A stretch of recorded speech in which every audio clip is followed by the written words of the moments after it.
Good morning. Happy Thursday.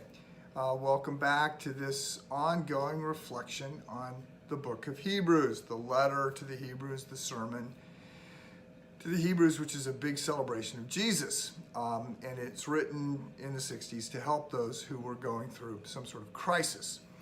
Yesterday, I made the point that this is not a beach book, right? It's heavy lifting. I recently read a James Patterson novel. James Patterson has sold, 300 million copies of his books, something absolutely off the charts. And so I had not read one. So the chapters, it turns out, the chapters in a James Patterson novel are all like 2.5 pages long.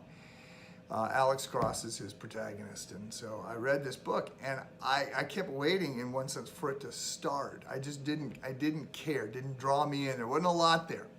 So, he's only sold 300 million copies of his book, so I should not be criticizing him. He's figured out what people are after. But the letter to the Hebrews is not a James Patterson novel. It's not light reading. It's dense, it's nuanced, it's complicated, it's rich. And so we can't read it with the Cubs game on and think we're going to figure out what's going on. So yesterday I noted that one of the things about the book is that there's points and subpoints, and you got to work to keep these things straight.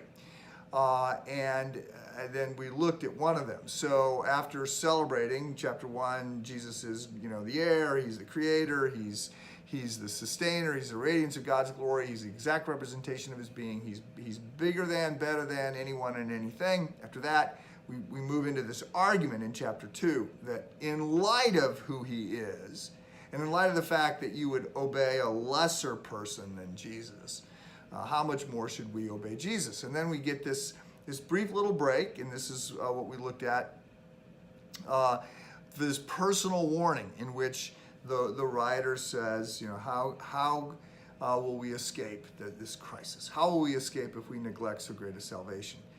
And I said, look, neglect suggests that the way we fall, the way we spiritually slide is not a radical U-turn.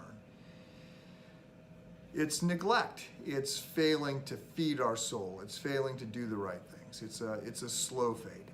And so we move on from there. Today we go back into the main flow of the argument, and this picks up in verse 5. And what we get are a couple preemptive strikes by the writer against some objections that he thinks people might make, which is, okay, well, if Jesus is greater than everyone, greater than the angels in this particular case, then how could that be true given that he became a human?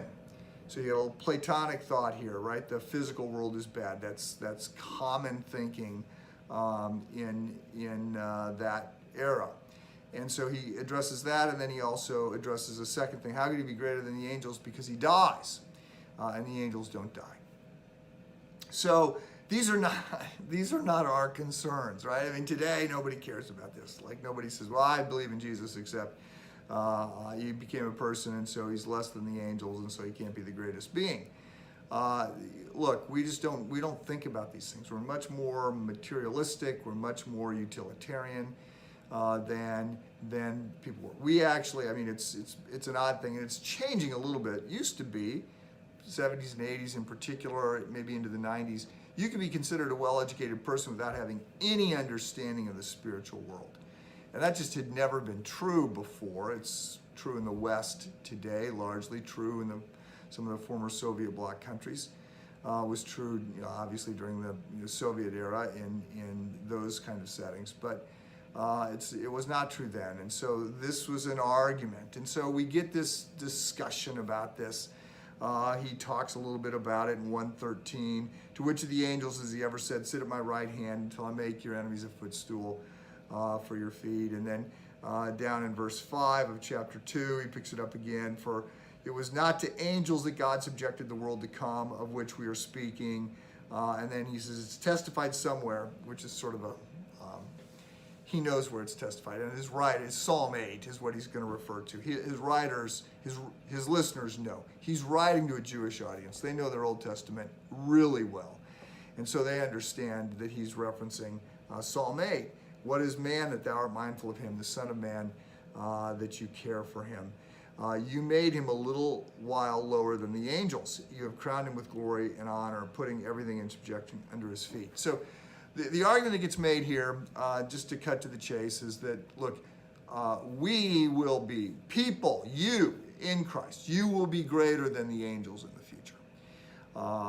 And Jesus is actually, the fact that he died actually adds to who he is. Verse 9, we see him for a little while, was made lower than the angels, namely Jesus, crowned with glory and honor because of the suffering of death. The fact that he suffered and died, the fact that he did that, his humiliation, his willingness to serve actually makes him greater than the angels who can't die.